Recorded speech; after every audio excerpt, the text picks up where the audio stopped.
Hey guys, we're back with Messy on Purpose, and I have Roy here with me today, who's gonna tell us a little bit about himself, about his book, and kind of take the conversation wherever we take it, per usual. Yeah, wherever that may be. Okay, my name is Roy. Colleagues and some people know me as that. Some people know me as Desmond. It's mainly my family and close friends. I am almost completed with. I'm almost done writing my first book to be published. It's called Let's Be Honest. It's my autobiography. So, it's all about my life and my struggles and the traumas I've gone through and the traumas that still haunts me today. I am a very busy person. I always like to stay active. I'm a chef. I like to, I'm trying to establish a food truck. So yeah, been in the restaurant industry for 18 years and been a kitchen manager for the last 7+ years. So it's going, just living the dream, one day at a time. That's all we can do. So what inspired you to write this book? Because a book is like a big commitment. And how long have you been working on it? So it's crazy. So I want to say ever since either freshman or my sophomore year in high school, I've been saying I want to write a biography or autobiography. But like you said, it's a lot of work that goes into it. So I wrote many pages. I wouldn't say book, but like many pages, many ideas. But I just never sat out and really zeroed in and focused on it. So I feel like I have a story to tell. I've grown up with a lot of hardships, and a little anger issues and traumas, and I always wanted to narrow down why I thought the way I thought or why I felt the way I felt, and I thought that was a good way to do it, like therapy or writing this book. So then like this year I said, you know what, I love challenges, so I sat down and I said I'm going to write it. And in the beginning, it was very nerve-wracking. I had my own doubts. I was like, I don't know if I can do this, and especially the first couple of pages, I was like, only 2 pages, only 3 pages. I got a long way to go. And I really didn't know if there was a certain structure for how to write it. So like anything else in life, I like to do my research and my homework. So I went to the library. I got books on it. I Googled how to structure an autobiography, what should go in it, how much detail should be in it. And that's one of the things that was stressful too, right? Because I'm like, is that too much? Is it, I'm my worst critic. And so I wasn't sure. And then like one of the things that was intriguing was it said an autobiography should still captivate the audience. You still have to have like story form. So they still tell you to incorporate a storyboard, which I never knew. I thought it was just straightforward, like, this my life, da da da. So I was like, okay, this helps. This should be a little bit easier. But yeah, so I like to compartmentalize a lot. So in my head, I said, okay, if I just focus on 2 pages a day, about 12 to 14 pages per chapter, I was like, that's very doable. So that's how I compartmentalized it in my head. And I was like, okay, just 2 pages a day. Well, it was working out good. Where I fell off the rails was when I got ahead of myself. It was days that I was like, I did like 6 pages today, 7 pages. So I really don't have to do anything tomorrow. So anything I do is just bonus. And then that with raising 4 kids, it's time consuming. So I fell behind. I done changed my deadline so many times. Like I should have been done already, but I have 13 out of 16 chapters done. And so yeah, I will be done next week. I will send it out to the editors the end of the month. And yeah, and they said 4 to 5 weeks I should have my physical copies. But I did take the cheaper route because that's another thing. Writing a book, I didn't know that you had to invest in that. I thought, you're the author, you putting all your blood, sweat, and tears into it. I thought any money that you make from it is yours. I thought you don't have to put money out into writing a book, but you do. I talked to a lot of the well-established publishing houses and then the self-publishing. So I'm definitely going the self-publishing route. But even that's expensive. They was like, just for an editor, it was like $1,100. And then the marketing team was another. For the marketing team, they wanted 2,800. That was the cheapest one I found. And I was like, this is insane. So I said, you know what? Nope. I do all the marketing myself. And if I can do it myself, or if I think I can do it myself, I'm gonna go that route. So the problem with that is, I really didn't want to go back and read my whole book from page 1 to finish. But being that I'm not really doing that whole editor thing, I'm gonna have to, So I just hope everything's right, because they said if you don't hire an editor and a promotion team, when you put submit, however it is, that's how it's gonna come out. So that's stressful. Have you thought about using ChatGPT, like assistant mode? So I don't know. You know what's crazy? I don't know nothing about ChatGPT. I heard all about it. I just never tried it. So you can use ChatGPT as like an editor?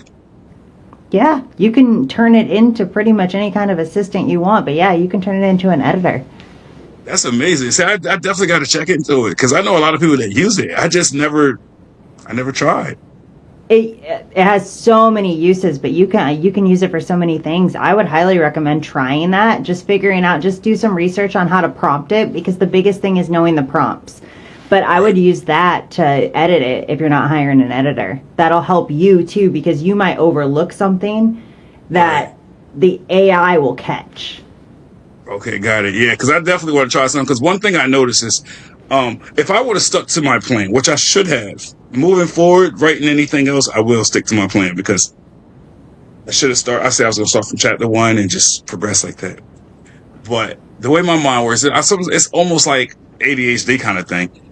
I did like chapter 1, chapter 2, then I jumped and did like, I got ideas for what I want to be in chapter 9. So I jumped to chapter 9, then I jumped to chapter 5, chapter 13, and then rereading some of it, I was like, wait, I think I said this somewhere else. Because what happened was, before I even wrote my first page, I closed my eyes and I just thought about everything I could think about, everything I could remember from childhood, and I just wrote it down. I wrote a lot of notes.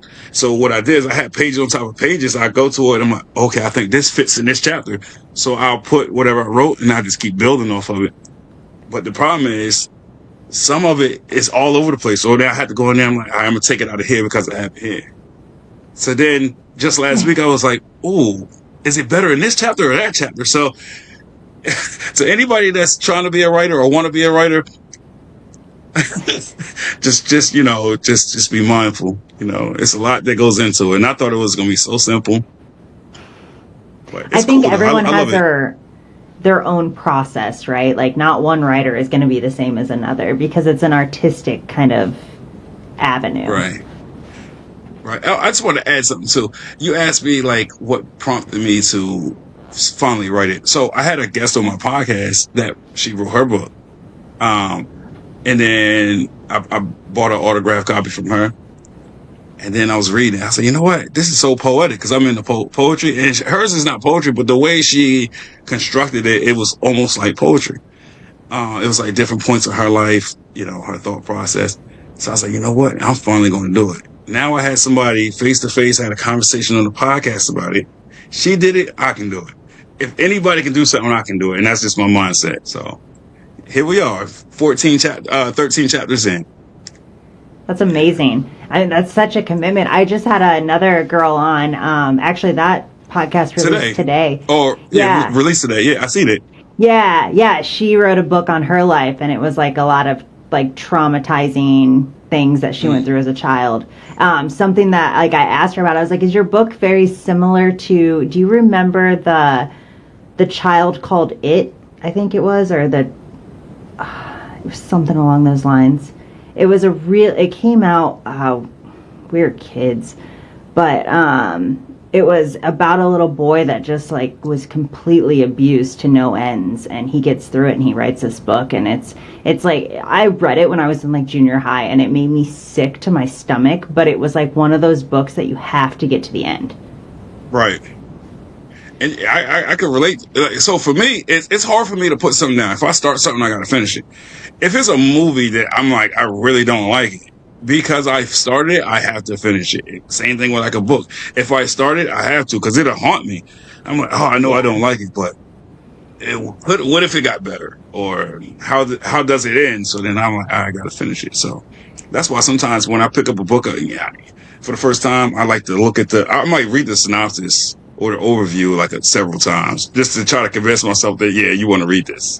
That's how it is. It's an incredible avenue to go. I mean, I honestly don't know if I could do it. I've never been a good writer. I can't journal. I just, my brain doesn't want to put things like that. So this thing, I will say this: if it's something you want to do, you will be able to achieve it, right? I don't know if I want to. But for me, it was a little bit easier. In school, my favorite subject, my favorite classes was English and creative writing. So I've always had a passion for writing, right? Poetry, music, short stories. And, in English, when we had to write essays, that's something that I thrived in. I loved it, So it makes it a little bit easier. And it's crazy because I say my favorite subject was English and creative writing. Writing this book, and Microsoft Word lets you know when it's grammatically incorrect. And I was like, it's wrong. But then I was like, all right, this is a machine that knows what it's doing. So I was like, that's crazy. So it is what it is. Thank God for technology. It's fun too when you use Microsoft Word and you have all these red lines and you're just like, oh man. Yeah. So in the beginning, I let that get to my head too much. I was like, nah. And I kept trying to correct it. And then I had to change my mindset. I'm like, you know what? Let me just get through it. And then I can go to spell check and then just correct it like that. And so, yeah. So it took me a while though. It was frustrating because in the beginning, I didn't have Microsoft Word on the computer. Because back in the day, you used to have it forever. Once you had it forever. Now it's only good for a year. So I had to renew that. And yeah, so now it's much easier. I just correct when I'm done for the day. When I say, all right, I'm done, you take a break, then I'll do that, and it's cool. I'm telling you, you've got to utilize ChatGPT. It's gonna change your life. ChatGPT edits. I mean, it checks for grammar and stuff too. Oh my god! Yeah. It's pretty freaking amazing. I use it for like emails and stuff too, to like draft emails that like I just need to put together a quick email, but I have the bulletin points. I just don't want to go through and word it. It'll save me a half hour of writing that email. Right. That's good. Yeah, I just wrote a note to myself because I definitely got to check it out. I always say I got to look into it. I got to look into it, but I just haven't done it. So I love it. I use it for everything. It made my background here too. Oh, okay. I thought that was because I remember when you was on my podcast. I thought you created that, and I was like, yeah, I like it. Definitely do. No, I created it. I prompted it to make it, but ChatGPT physically made it. Gotcha. And your intro, I need an intro. I think that'll be good. I've seen a couple people got intros. I was like, I need one. And it's crazy. Yeah. Yours is so unique because your podcast is messy on purpose, and it's like it's like almost like you're unorganized, like you don't know what to do, like you're frantic a little bit. So I was like, that's pretty cool. Yeah, it just kind of comes out. It is what it is. That's the best part. It's good. It's good. So I try to stay on brand. Yes, me too. Got the shirt. I got my hat up there. I got my tumbler somewhere, but yeah, I got to get more stuff. Behind me, I wanted like you have. I wanted to get the thing. Yeah, so in due time. Gotta get you a backdrop. Yeah, it takes time. I mean, I know on StreamYard, all I have to do is buy a green screen and I can do it that way. But I actually want to get a physical one as well. So it's just nice to have it, not mess with it. Sorry, go ahead. I just got to grab the charger. It says it's dying, so I don't know why I didn't charge it. Shoot. All right, well, we're messy. Yeah, they actually happened one time. I was going live and it did that. I was like, oh my goodness, it was bad. But like, yeah, so like on StreamYard, it's like you can just jump right back in. So they just stayed in and they were just talking. So I was like, whatever, it will never happen again. So that's okay. It happens. Well, yeah, ChatGPT. I definitely gotta look into that. Yeah, it's a lot of like AI assisted type of things out there. Like, I don't know. It's got. Well, you can also do another thread with them and work on the marketing materials too, so that way you can like get some ideas on how to market it better. And that's gonna put marketing because I need all that. Because yeah, like I said, it's a lot. Even with the the self-publishing, it's a lot. Like, I took the package, it was like 800. But even that, I was like, what? This is my material. Like, what? Why I gotta, it's a lot. Yeah. And obviously I know I have to pay, I still have to pay another, um, what's it? I got to pay another 400 because for them to make it into book format and stuff like that. Yeah, I still got to pay that money. I haven't done that because they said you pay that once you submit it. So are you doing it an is what it is. ebook and a physical book? Yes. And I don't know nothing about the ebook. They said I had to fill out something, and I haven't done it. I have to get my IEIN, my business number. I have to get that. So I still haven't done that yet. I've been just saying, let me just focus on getting the book done, then I'll worry about that. But yeah, they said that's important if you're trying to do the ebook and sell it online. So I'll get it probably next week because, like I said, next week I will be done with the physical writing part of it. So it's exciting. I can't believe it. Like, even when I had 7 chapters, I still was feeling a little discouraged. Like, I ain't gonna, the finish line ain't never gonna come. I didn't feel encouraged. I didn't feel great about it until I was 12 chapters in. Really? So, yeah. And then I did a 13th. And by the end of the night, I plan on finishing the chapter there. I'm almost done with it. It's like almost there. God and when I say almost, a lot of people say, how do you know when you're almost done? Well, it's like I wrote a lot of notes and I'm like, I want all my notes in it. So if I still have notes, I got to put in there, and it's like I have, if you type something on Microsoft Word, it's like a half a page, but that's just notes. So it's just like I put that stuff in there, and obviously I got to build off of it. So it's almost there, especially when you have like 15, 16 pages of notes, and to have just a half a page, I'm almost there. So that'll be 14 by the end of the night, and then then I just have 2 more. So we'll work on the next couple days. How did you decide what order the chapters were going to be in? Oh, see, so, okay, that was another task. The first 6 was easy for me. Or the first 6 and the last one was easy for me because my chapters, all right, so the autobiography is from birth to I'll turn 18, right? Because I said I want to have, I'm going to write a follow-up autobiography, like, not right away, but maybe a year or 2 years from now, from 18 to present day. So, okay, so in the beginning, I said, let me just talk about each stage of my life. Like, so I know I was born in Newark, New Jersey, and I was in foster home in Newark, New Jersey from the ages of 2 to 5. So the first chapter, I don't remember much. So I had to go to family, and specifically my mother, to ask her questions. I had like 2 interviews with her, and I extracted whatever I could from her, my oldest brother. And so the first chapter is just talking about birth and my mom, my father, that dynamic while I was in Newark. And then chapter 2, it still takes place in Newark, but it's when my mom got me back from foster home. And then we moved to Delaware. So that's how the first couple of chapters, each time I moved. Then past there, I was like, oh, I don't know how I'm gonna do it. So I Googled like how to format, how to structure, how to chapter. That's what I put. How should I chapter my autobiography? And I don't just go off of one reference. I like when it comes to that, it has to be an odd number. So I might have checked like 5 sources. And I just took from there. And I'm like, all right, so they say have a chapter talk about this. And just say the same story arc that they teach you in English. Like you have to have your intro, then the rise, the climax, the fall, and the resolution. So, yeah. So that's why at the very end, because they told me at the very end, like all 5 sources, they said you should always talk about looking ahead or what's to come. So that's why my last chapter is called Looking Ahead. So that's how I constructed it, But I wasn't sure. I did flip-flop a couple of chapters because I thought it was better, So it doesn't necessarily go in order of life. It goes with like different.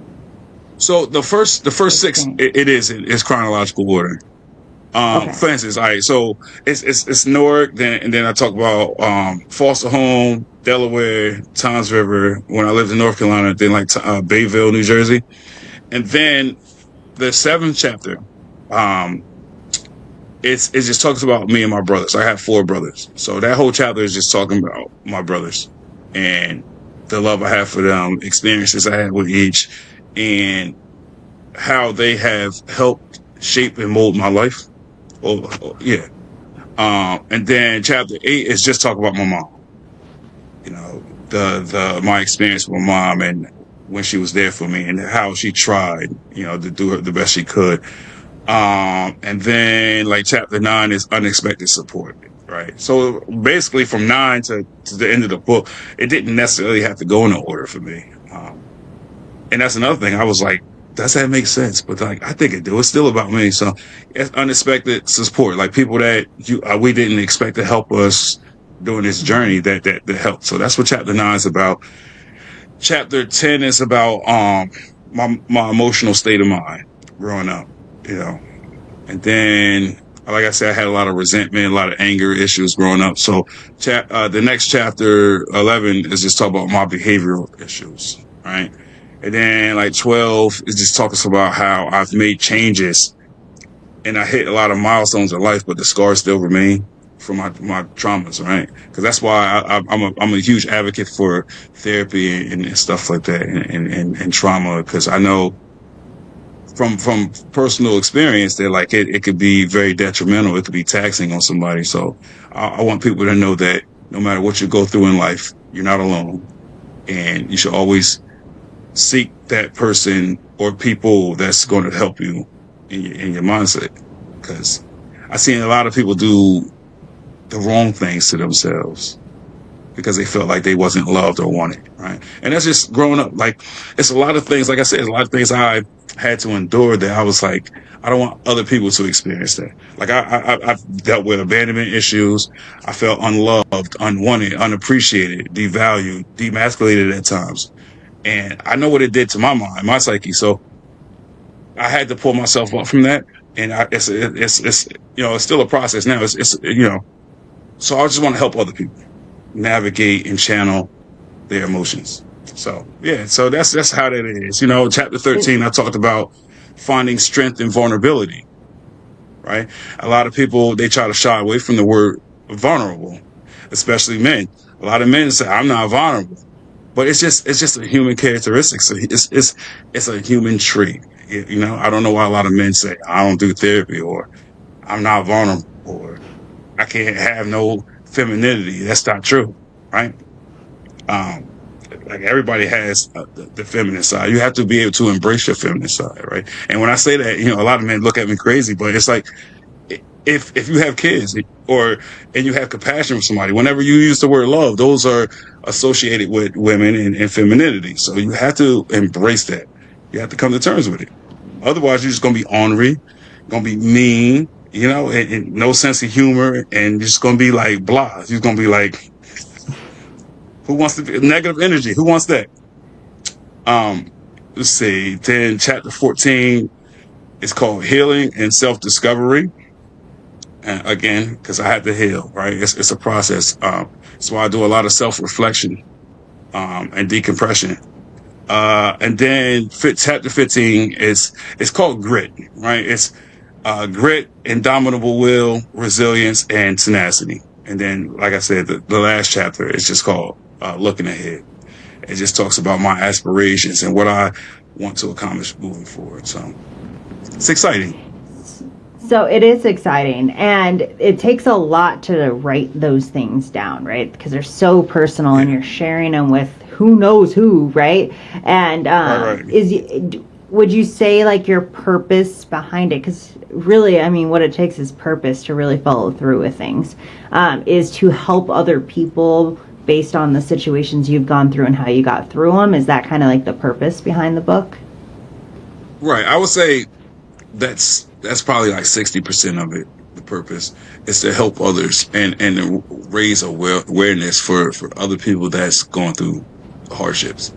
But the other 40%, it's more so for self. You know, like I said, since high school, I've been wanting to write it because it's I always want to know why do I think the way I think? Why did this make me tick? And just ask myself, just on the regular, I don't know, right? But that's one thing I learned by writing this book. It allowed me to take a deep dive, and it's a lot of things that like I obviously knew about myself, but this allowed me to really zero in and really focus on that. So I have learned a lot about myself by writing this. So that's good. You Well, know? And then self-discovery. like, right. And like, I have a therapist that I speak to once a week. So I share some of my thoughts with her. And sometimes she might pull things out of me that I didn't know about myself, you know? So then I'll go back and I write notes during therapy, and then I put it in the book. Like we talked about my need for, what's the word I want to use? Like reassurance from women, right? Like, cause, you know, in school, when you're young and the teachers ask you, who's your hero? Right. I always said my mother, and people used to poke fun at that. And she always been my hero, because even when I counted her out and said, oh, she ain't gonna be able to make it out this hole, she has. And I said, okay, she's a strong, independent Black woman, right? If she can do it, I can do it. And yeah, so you know, I never wanted her with my father because they were separated. They two different people. But I said, anything she needs in life, I'm gonna be able to provide. I don't know why. At a young age, I took on that burden, and I always tried to make sure she was good to the best of my ability. I was even hard on myself as an adult when I couldn't provide for her. Now that I have kids, I'm like, I know I can't do it, but I would like to. I hate to see her down, right? I'm just a nice, genuine guy all the way around. Like it could be other people. If I see them emotional, I always try to go over there and inspire them and encourage them and uplift them. You know, it's just who I am. You're just coming in with a hug. Absolutely. You know, and my therapist, she's like, a lot of people that endures childhood traumas and stuff, they take on that persona. So maybe so. But yeah, and then it's you know, the word I was looking for when I was talking about women is the validation. For years, I lied to myself, saying I don't need to be validated by nobody but myself. But for me, I do need to feel validated from a woman. When I don't, it's kind of like, it's almost like I'm in no man's land a little bit, you know. Growing up, everybody always say I was a ladies' man, and my therapist said, you know, that's that piece where you felt like you need to be validated. Like it's been women that I wasn't attracted to that I almost treated them as if they were a girlfriend, right? Like I gave them the same courtesy, the same attentions almost, right? And yeah, my therapist said that's where it comes from. Like, you know, because women make me feel alive. They make me feel on top of the world. And another thing me and my therapist constantly talk about is, you know, like from my mother, here I am always saying that she was my hero, but like it's always this sense of betrayal that I feel like my mom betrayed me, because like no matter what I accomplish in life, she always said I'm not going to be anything, or, you know, I haven't done nothing, you know. So it's a lot of criticism, a lot of name calling, so that's that betrayal piece. So my therapist said, because of that, the one woman in this world that I look to is not giving me the love and attention and affection that I need or desire, is why I give it to other women. So I said, that makes sense. Makes sense. So what about your dad? Does he play any type of role model for you? I mean, I wouldn't necessarily say role model. I mean, me and my father, we didn't really establish a relationship until I was like 21. Like, sure, I lived with him and everything, and it was cool, but he just never, I always been a black sheep in my family, and I don't know, he knew I was his son, but he never really like looked at me as his son. He definitely didn't play the have that fatherly presence. Like he was there providing for me, but the time and attention, nah. If I was getting in trouble or something, yeah, he'll try his best to try to mold me and guide me to do better, but that time and attention just wasn't there. You know? He wasn't even like a buddy or anything. He was just kind of like the guy that you were living with. Right. Now, I had a little glimpse of that. So when I moved, because I got kicked out of school, I got expelled, and seventh grade, I want to say. I think it was seventh grade. And so I went to live with him, finished the school year out and everything. My brother stayed in New Jersey with my mom. So I had a little glimmer of that. But then, like, me and my brother, we used to go stay with my father every summer. So when the summertime came, then my brother came, and then all that was gone. It was always my brother, you know, and mentally for me, like, that's something I struggled with my whole life. But, like, I like to say that at some point I was content with it. Like, I was like, yeah, I know what to expect. But it still bothered me from time to time, you know. No matter how much I wanted to deny it, it is what it is. To always, like, for instance, when I had 11 scholarships, nobody was jumping for joy. Nobody was saying good job. Nobody was doing none of those things. And here I am looking up at everybody for that validation, for that praise and recognition. And it just never came. Like, even my brother did dumb stuff and he was getting in trouble. You know, I remember he got arrested for something petty. And he was always, oh, Jarvis this, Jarvis that. And I'm like, what? Here I am with these scholarships and I can't get no recognition. What is that? So I don't know. It just hardened me a little bit. I always felt like growing up, I always felt like the world was against me and it was me against the world. And you know, and that's a negative thought process, but that's how I felt. So a lot of people told me I don't have a sense of humor, that I was mean, that I was ornery. I'm like, nah, you just don't know me. Get to know me. That's it. You know, a lot of people don't like to put in the work. No, I mean, it takes a lot to make human connections because you actually have to, like, both open up for something to actually be a connection. I think a lot of people go through life with all these, like, acquaintances, even with family. Some family is acquaintances, no matter how blood related you are. That's true. And like, there's a lot of people that never make a meaningful connection. They don't even know what that means. Right. You're right. Like, one thing I love is thought-provoking conversations. You know, it could be a stranger. If you able to hold my attention, great.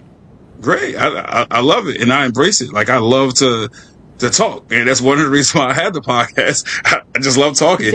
And sometimes the crazy thing is, sometimes I be on the podcast for an hour and a half, hour 45 minutes, and then backstage, you know, once I turn it off and it's not live anymore, we still be backstage talking. It's insane. I've been in a conversation with a guest for like 4 hours straight, which is crazy. Sometimes it just flows that way. You look at the time, I'm like, oh my God, what is happening? So it's good. That happened more when I first started, and then I've had to, like, kind of limit the time a little bit because of my time. So. Well, that too. Because in the beginning, I was like, oh yeah, I got all the time in the world. On my days off, yeah. And then my kids was like, oh, we need time too. And I'm like, we'll find time some other time. But then after a while, I was like, you know what? Nah, they deserve my attention too. So I've gotten better with that. Because my podcast before, when I first started, I said 2 hours. And any guest, I'm like, you got to be willing to talk for 2 hours. So now I shortened it to 90 minutes. So now it's like 90 minutes. And I have had a couple guests that was like, that's too long. I can give you an hour. So I'm like, that's fine. But yeah, I tell people 90 minutes. Because sometimes it's crazy. You have a whole list of things you want to talk about. Sometimes, like, the way the conversation go, I'll be looking like, oh my God, I ain't even get to 50% of it. It's crazy. Sometimes it be like that. It depends on how deep it gets. What I love about that, though, is if you shorten it, you have the opportunity to meet with somebody again. So I have at least 3 people from last week that I had podcasts with that I plan on doing another podcast with. And it just kind of keeps it rolling. It keeps the conversation going. They have time to life. I have time to life. So there's going to be new conversation when we talk again. All right. Yep. You're right about that. Because I still have a lot. I made a lot of genuine connections from doing the podcast. I have. I mean, from last year, I have a lot of people that we stay in touch with each other. I had somebody I haven't talked to in like 6 months, and she just messaged me Friday. It's like, you still doing the podcast? I was like, absolutely. So she was like, can I be a guest? I'm like, I got a lot of people, but I got you. Because that's another thing, you know, like we talked about the book, even the podcast can be overwhelming sometimes. Because I get my guests off of Find a Guest on Facebook. I find that to be highly effective. I've used it. Was other means. I posted it in like 5 or 6 different groups, and I have over 40 people I haven't responded to yet. and that's what I'm saying. Yes, right. Oh my God. Like even this morning I woke up to like it was what like seven people I think it was. They're upset. They're like, oh, we talked about this 2 weeks ago. And I'm like, well, I also said I'm trying to do like 2 shows a week. And if I have a notebook with 67 people. So like if I'm only doing 2 a week, You gotta start using tools, man. Like the scheduling link. I have a form that they fill out to keep track of all the guests. So I use Typeform, and I just send them the form, they fill it out so I can know who I'm like reaching out to before I reach out to them. And I collect their contact information, location, all of that stuff. And then if I think it's a good match, I reach out to them via email with a template that I put together and a link to schedule the podcast. Right. I was going to ask you about that. That was one of the things I definitely was going to ask you about, how to do that. Cause I definitely need to do that. And I got to start doing the calendar invites. I think that's what it's called. I definitely got to do that because having a notebook, I write it down. Sometimes if I'm driving, somebody call, I'll write it down and then I'll misplace that. And then I forget about it. It's been several times people hit me. I'm like, oh, we still good for today? I'm like, today? So that's something I definitely got to do better with. So, but yeah, I want to have a scheduling thing. Somebody sent me a link for this one thing and it was 13 pages long. I was like, good God, I don't have time to read that right now. So it just never materialized. I sent you a link to one of the calendar things, the calendar one that I use a while back, but I can resend it to you. I appreciate it if you can send it back. So it's like you sent me a calendar thing, like how for scheduling or just the website that I use to make the calendar link. I just put my availability in it and then I just blast it out. Okay. Now that's another thing too. Like I know people that put their availability for for the whole year. How do you know your schedule for the whole year? That's insane. How do you know if it's 3 months? Flexible. You know what I mean? Right. So if you put it on there and then you're like, well, I had this come up, can we move it to this? Most people can adjust pretty easy. Okay, maybe that's what it is. Yeah, because I know I have one coming up next month, and it was the strangest things. She was like, oh, just fill it out and pick a time. I'm like, all your times say 5 or 5:30 in the morning. I'm never going to do that. She's like, oh, just pick one and we can change it. So I'm like, that's so weird. So yeah, because she was like, I don't know what my schedule will be, so that's why it's like that. It's weird though. I don't think that's very I don't know.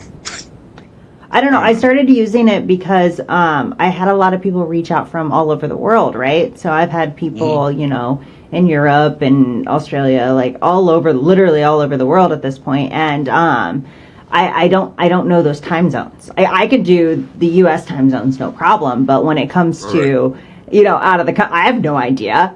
Most of the time I'm like, what time is it there? Just out of curiosity. And so I started using it for that reason, and it helped a lot because they're all, it's figuring out the times. It's just a lot of back and forth that can be eliminated.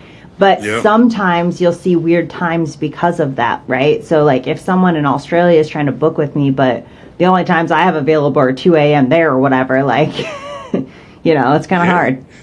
Yeah, that'd be the thing. I mean, I felt bad. I had a guest. I forgot what time it was. They was like, oh, I prefer the morning. I'm like, your time or my time? Because that's two different things. So once we got on, I was like, what time is it there? She said, oh, it's 3:30 in the morning. She said, yeah. I was like, I wouldn't have did it. That's just me. I mean, that's super early. Obviously for me, it was different, but 3:30 in the morning, a podcast? No way. I'll be sleeping. Yeah, it's just one guy from Africa that we've been trying to link up, but the times is just different, and it just don't work for me. It makes it hard, especially when you have a strict schedule. You know what I mean?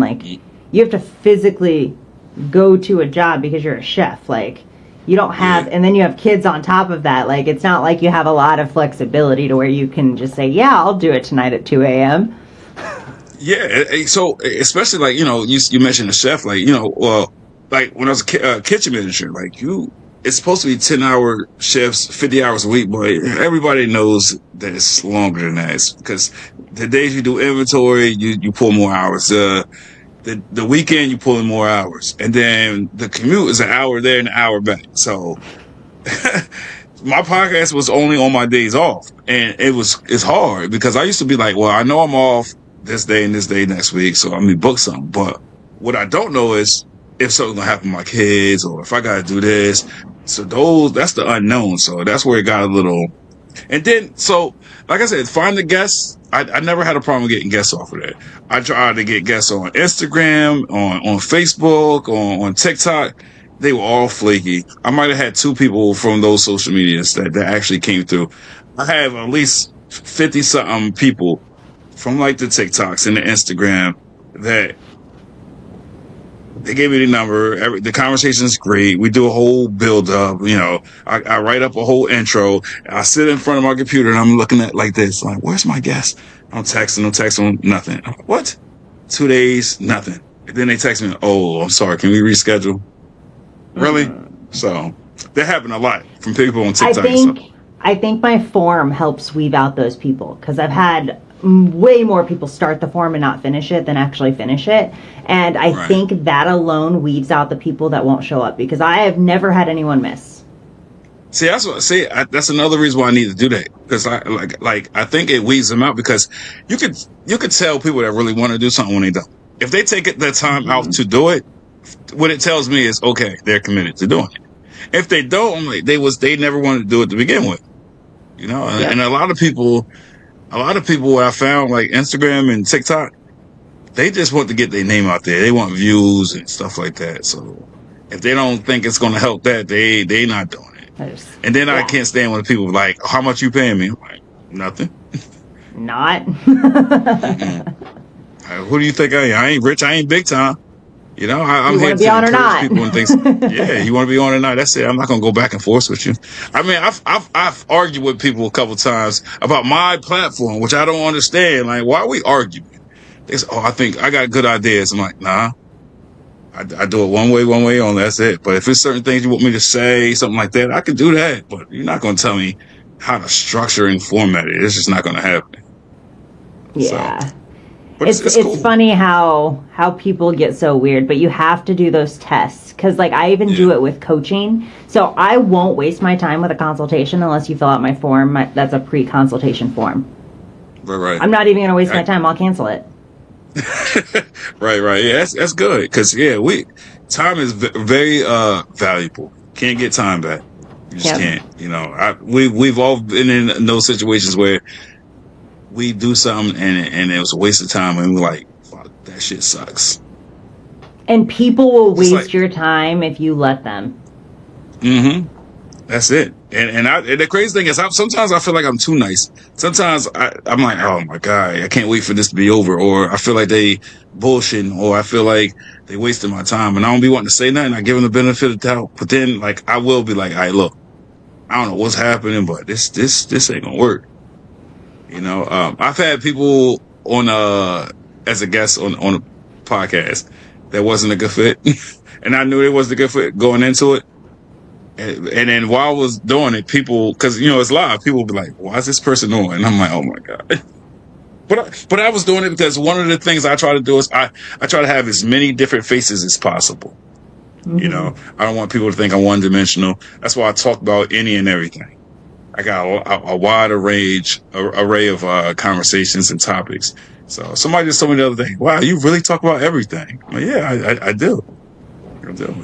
So. It's good not to tailor yourself to like one. You know what I mean? Like I like having a broad kind of topic range because it makes it a lot easier. And I know what you mean when it comes to like having the wrong person on. Like you have people that you just don't connect with. You don't understand.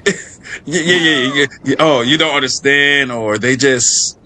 I had one guest on, and I had a format like my questions, and I asked a question, then I asked another question. Legit, she says, "Who the fuck are you?" We live. She said, "Who the fuck are you?" You don't switch up the conversation when I wasn't done. I was like, oh, shit. But, we carried on. And then, like, afterwards, I'm like, look, don't do that again. Because that's a no-go. I mean, I had canceled shows before, and I had to delete it from my feeds from social media, but for the same reason. Oh, I had more to say. Yeah. So, if you want to be like that, build your own platform. You know, It's just like, it why is do what it people is. want to be rude anyways? You know what I mean? Like, I don't that's know. clearly rude. Yeah. Yeah. I don't have no time for negativity whatsoever. At this stage of my life, no. And I I'm just try to too be like positive. such a genuine person. Like, I care about other people, so I'm not going to ever do anything to make you feel uncomfortable. So there's no reason to be like that. Right, right, right. And the world would be at a better place without the negativity. Like Right.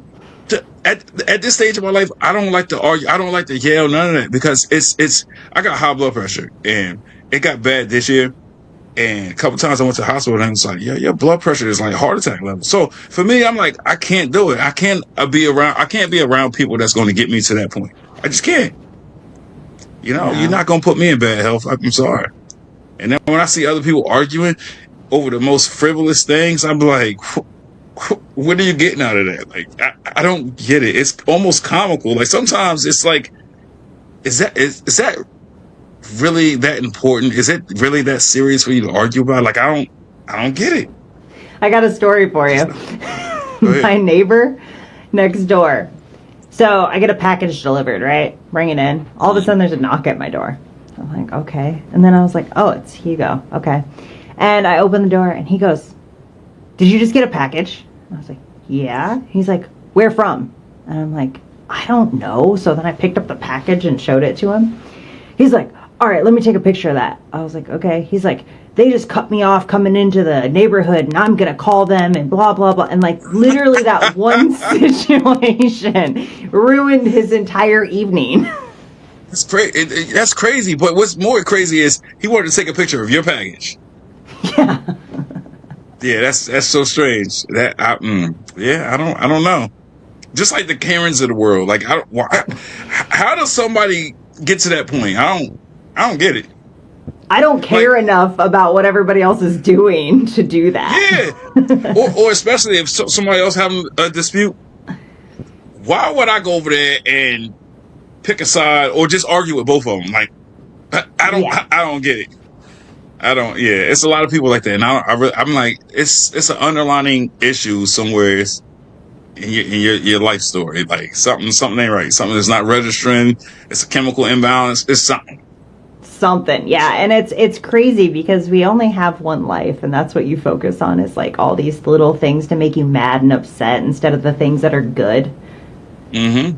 And you know, we are all creatures of habit. So like I tell people all the time, like, if you don't like what this person is doing, or these group of people, just change your surroundings. Like people, places, and things shape and mold us to who we are, right? Like, so maybe you're attracting the wrong people. Maybe just you gotta do some decompression and self-evaluation and just change things about yourself. That's it. Put yourself in a better situation or a better place. You know, And if this I mean, person's bad for your health, change it. usually we attract what we put out there, right? So that means they have to look Yeah. within, and the problem is the people that need to look within are avoiding that, so they're deflecting their complaints onto others. Right, right. Yeah. They definitely deflect. That goes back to what I was saying before. It's like work ethic, right? A lot of people be like, what are you talking about? This ain't no job. I'm like, no, every day is a job. So it's your work ethic, right? It's easy to like deflect than as opposed to doing the work, right? You got to do the necessary things to, make change happen. If you don't do that, there's something you hide or avoiding in yourself, like you said. That's it. Yep. Once you know yourself and you love yourself and you know your purpose, the sky's the limit. You can't go wrong. You just can't. That's where that perseverance and that tenacity and that grit that I was telling you, that's where it comes from. Got to dig deep and just believe in yourself. Because if you don't care for yourself, you don't believe in yourself, nobody else will. And that's just that. Family included. Because, I often tell people all the time, like, I will help you the best of my ability, but you got to want to help yourself. Right? I can't help somebody that's not helping themselves. I can't do it. That's like you said about the wasting time. I'm not going to waste my time. If you're not going to meet me halfway, not even halfway, because I'm not doing 50% of your work. I'm not doing it. But yeah, you just got to care enough to help yourself, and then I will help the best way I can. That's just who I am. You got to show up and show you're willing to put in the work before anybody even to think about helping you. Because I've helped many people, and you just get like, You give all this effort, all this work, and then nothing happens. So it's like, Yeah, okay, nothing. I'm not helping you unless you help yourself. Or when you help and you help and you help the same person and they do nothing but degress, not progress, but degress. It's like, why did you go backwards with my help? Like, things not adding up here. Like, we gotta fix this.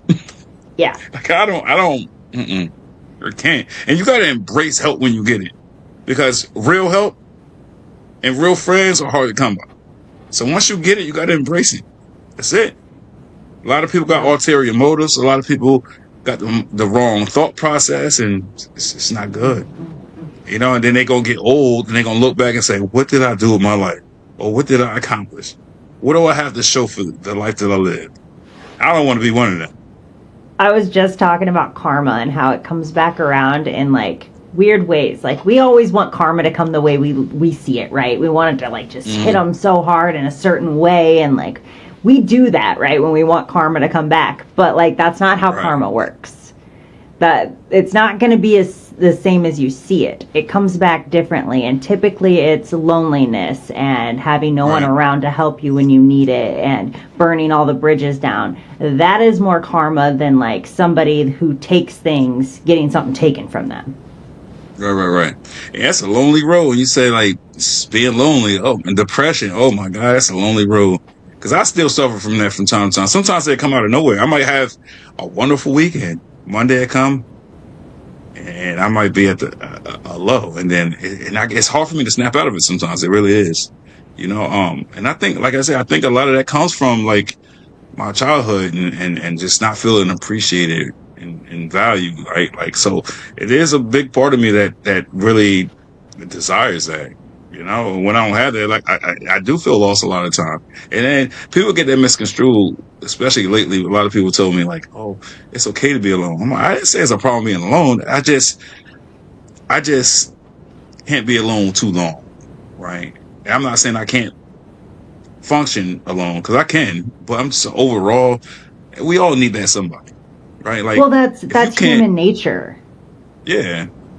Absolutely. But, you know, so a lot of people get that misconstrued. Like, oh, that's a red flag. Like, I hate that when people say that's a red flag if you can't be alone. Like, I can be alone. Like, for instance, in a relationship, a lot of people are against it, but I'm like, I'm okay with a comfortable silence. Like, I don't need to talk to you nonstop. Like, that's actually annoying. I need my time, my space to myself. I do.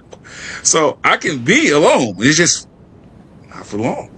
And when I say not for long, I don't mean like an hour, 2 hours. I'm talking about like months. I can't. Yeah.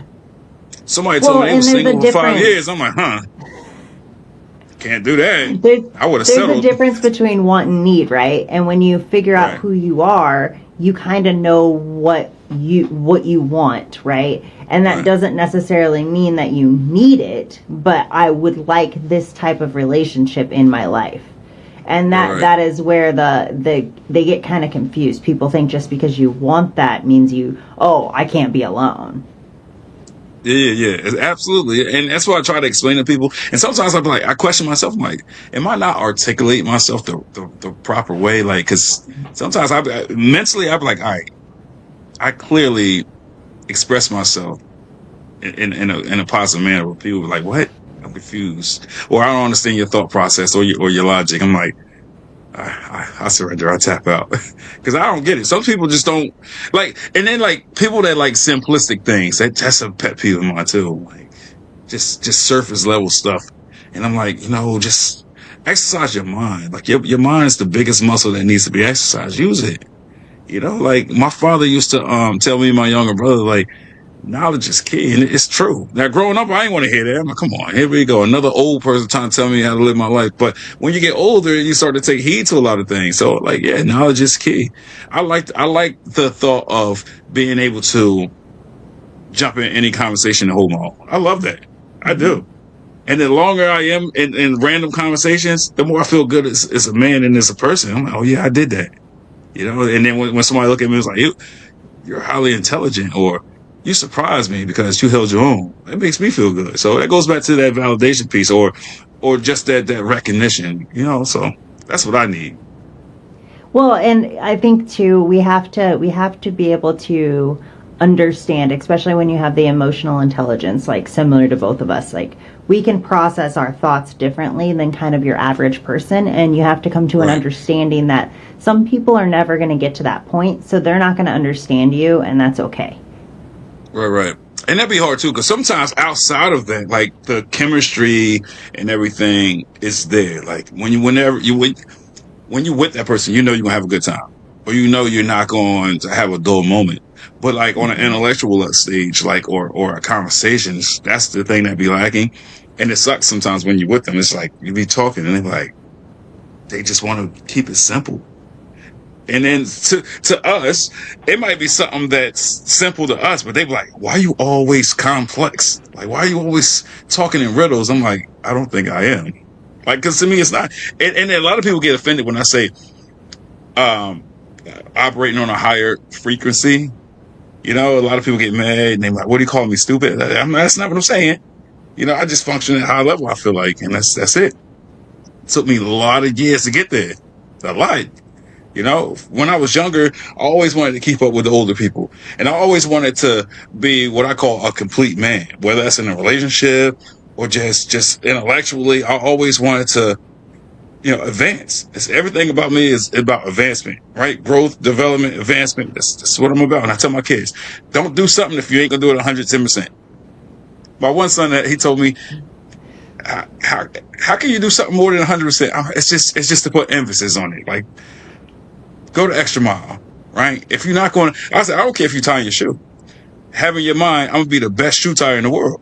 As long as you have that thought process in everything that you do, you can't go wrong. So that's just how I am. And I got that from my father. And it's crazy. Growing up, I didn't want to hear that. Like, here we go. But here I am. Here I am, so.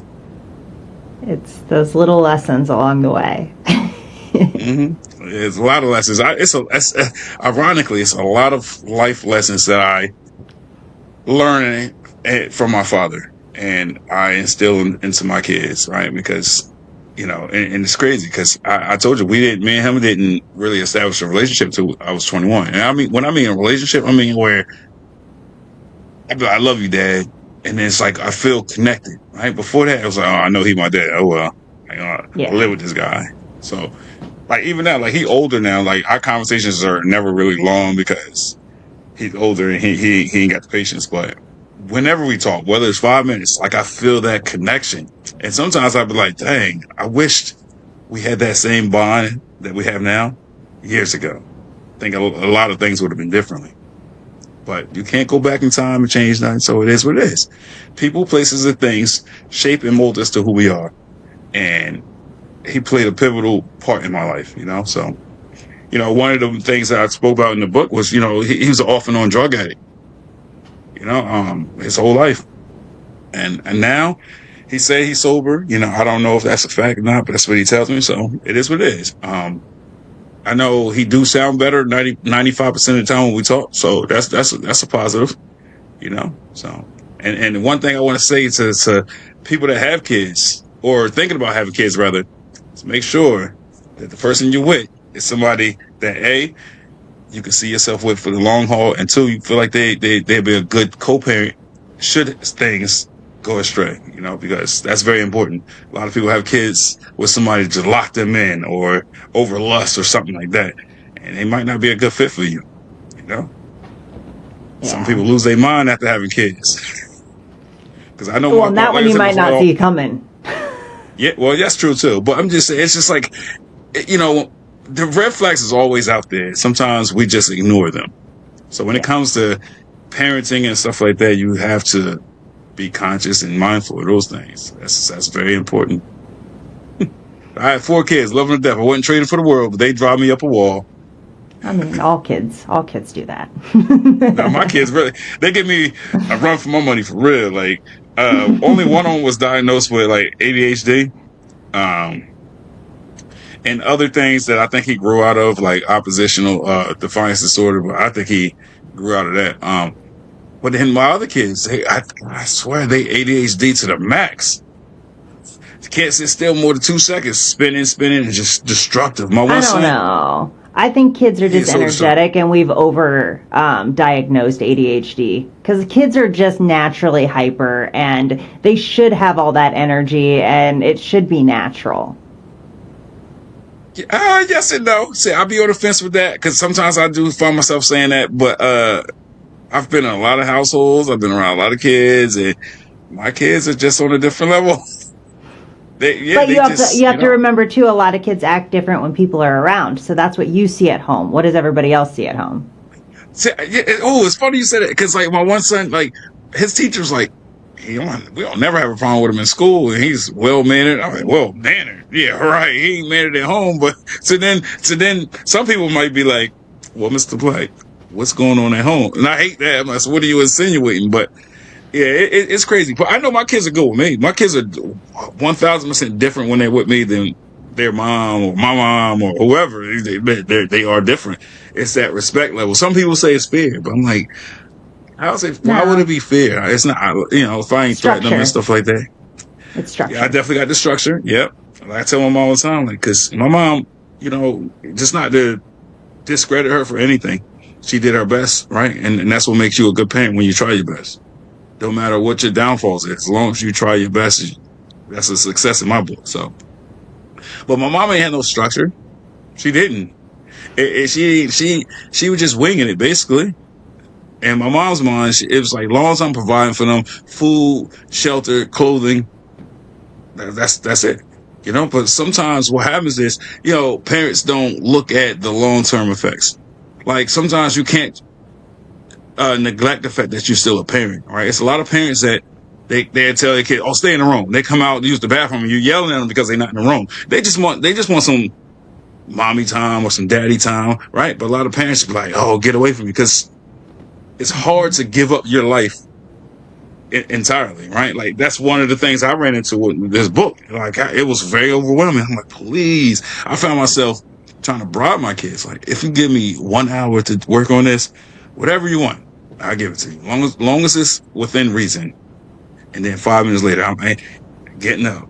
I sit down. 10 minutes later, I get up again. I'm like, get it. So then I'll put the book aside and I'm not working on it. And then, I'll be frustrated. Sometimes I used to wake up 3 in the morning, everybody's asleep. And I'm like, you know what? This would be the perfect time. The other day I fell asleep doing it. Same concept. Like woke up, I'm like, oh, let me work on it. It's quiet. And then, I fell asleep. I woke up, I'm like, oh my God, I could have broke my computer because like, you know how it's like this? I was laying on it. I don't know how it didn't break, but yeah, it'd be like that. And that's life for you. And then throw work Hmm. in there and people that's annoying you and it's just being a pest. Oh my God. Life ain't easy. And I tell people all the time, if life was easy, we all be doing something else. You know? Yep. People run from adversity, but they don't want the simple things either. Like people that play video games or something, things that's real easy for us, we get bored and we discard it. Well, I don't want that. But we are afraid of adversity. How that makes sense? You don't want things easy. Well, depending on what it is, and you can't stand the hard things. It's like pick your poison. It's crazy. No, then we just find distractions. That's what video games, scrolling on your phone, Yeah, watching distraction. Netflix, all of Yes, that's distractions. distractions. Yes, and a lot of people don't see it that way until they get older. They get older and say, "Wow, I just wasted my life." And you go, "Well, I don't know what to tell you," because people tell me now, like, why are you so active? Why do you do so much? Or I commend you. It takes a lot of determination. I know. And it took me a long time to get to this point. A long time. Hmm. And a lot of it came from some people like alienating me or telling me I wasn't going to be able to do nothing or I'm not going to accomplish anything. It's those people. I actually congratulate them people to this day. I congratulate them because you essentially you pushed me. You gave me the motivation. You gave me the tools to be the man that I am. So I congratulate you. It might be a little condescending sometimes. Like, why are you thinking me? I'm like, you did a great job of degrading me and everything. You did a great job because look at me now. And, like I don't really rub things in people's face because that's petty. I don't do that. But like for myself, I take solace in that. I might smile at people. Why are you smiling? No reason. But I'm really smiling thinking like, look at your life and look at my life. Come on. I'm the But definition of the person that if you tell me I can't, watch me. yeah. My husband Wait, says it wait. all the time because somebody dared me because we're moving right now and we Yeah. got a pool and he was joking about doing cold plunges. So I was like, "Are you gonna do a cold plunge?" He's like, "Are you really gonna do one?" "No, you're not." I was like, "Yeah, I'll do it now." And you did it right then and there? Oh, I haven't done it yet. We were at the gym when we were talking about it yesterday. Okay, I got you. Yeah. So, oh, I will though. I'm scared. I hear that. Ain't nothing wrong with that. I mean, that's part of living life too. Just living freely. Without putting a cap or limitations on yourself. And a lot of people do that. Oh, I can't do that because this person. You know how people don't feel or look or think of me. You're worried about the wrong things in life. Then Yeah. I can't live life like that. Like I am. People will tell you I don't have a sense of humor, but I think I do. I just some people take it to the extreme. Like I'll laugh. I don't have no problem with laughing, but some people just keep going and keep going. I'm like, all right now. But for instance, my brothers, like in a group chat, we got a group chat together, and they start with the jokes. I kid you not. This is not exaggeration. It can go on for like 8-9 hours, and I'll be annoyed after the first 45. I'm like, all right, come on, seriously. The same thing we still making jokes about, the little memes and stuff. I'm like, I don't even open it. Sometimes they might put some important stuff in there that might be useful to me, and it just falls to the wayside because I'll start looking at the messages. Oh, what? We told you about it. When? Look at the group chat. I'm like, oh, in the middle of all the memes and emojis and stuff. Like, you lost me. Yeah. Those group chats get out of hand. But speaking about my brothers, we just had a great time. I went to one of my older brothers' holiday party on Friday, and it was real cool. I seen the We all pictures. dressed up. Okay, yeah. So we had a great time, and I always like to dress to impress. That day, I said I did more than just to impress. Like the moment I went in there, the spotlight was on me. I feel like, and I love it.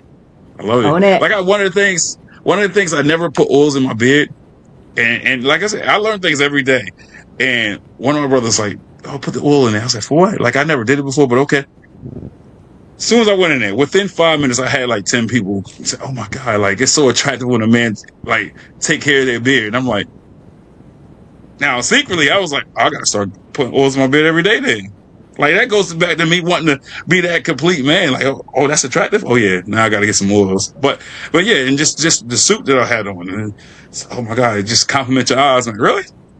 And then when I had the glasses on, they was just like, "Yeah, I love you with glasses." They read glasses, but I definitely need it for the podcast because I got the light right here, and it gives me migraines. Even if I don't wear the glasses, yeah, I get migraines, and I'm just trying to condition myself to be more consistent with that. So.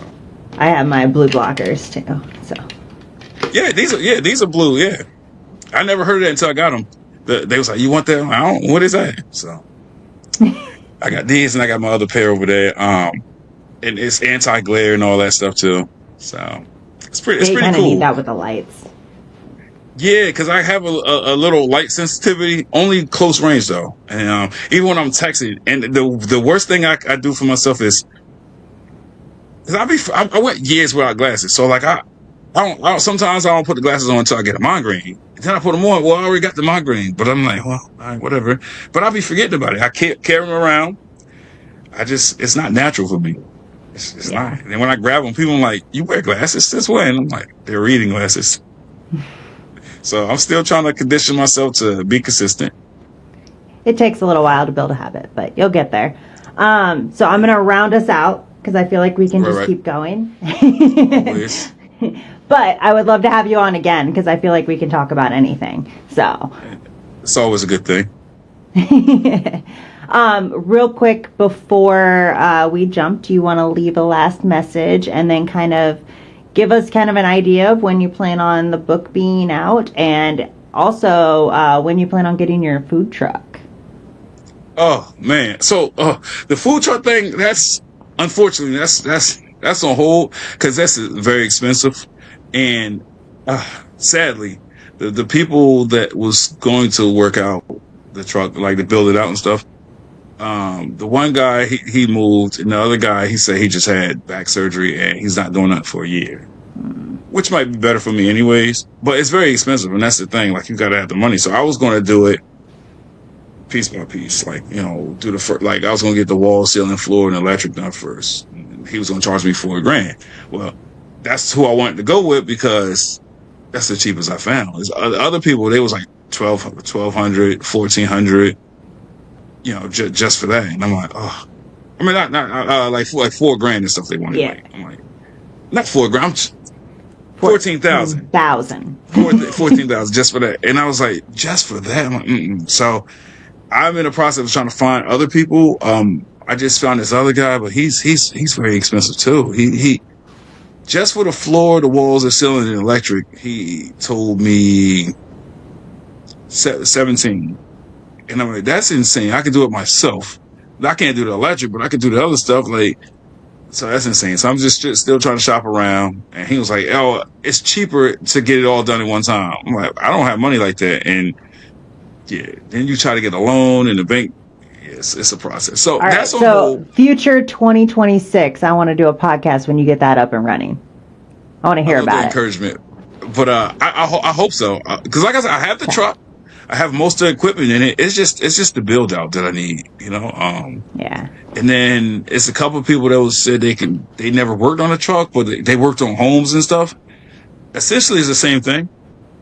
But I don't know. I'm a little skeptic. I'm like, is it the same? I don't know. All right. Well, you're going to fill me in on all of this, on how it plays out, because it's going to be a lot of moving parts to get there.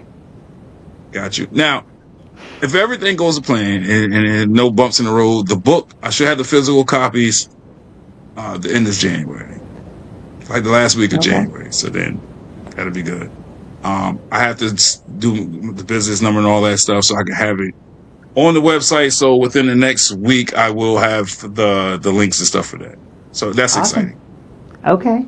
Well, that should be good timing by the time this releases. So send me the links when you have them so I can include them. I appreciate you. Always. And that was it. What was it? What else you said you wanted? Like a last word? And then do you want to give like some kind of message that you want to share? I'll say a message. I would say, just if it's anything that you want to do in life, just see it through. Don't let anything deter you from that. Just believe in yourself, love yourself, care for yourself, and just stay positive and just keep the people that's bringing positivity in your life, just keep them close to you and hold them dear, because it's very important. And if it's anybody that's struggling mentally, lift them up. That's the most valuable piece of information I can give tonight. Love that. Well, thank you again for coming on Messy on Purpose, and hopefully we can do this again in 2026 and I can hear about your food truck. I'm just going to keep pushing. Always. I'm always here. So we'll definitely stay in touch. And then anytime you need a guest, I'll jump on. So. All right. I appreciate you. And like I said, go ahead. Go ahead. No, I was just about to say, we'll stay in touch and just have a great rest of the night. All right. Well, until next time, guys. Bye.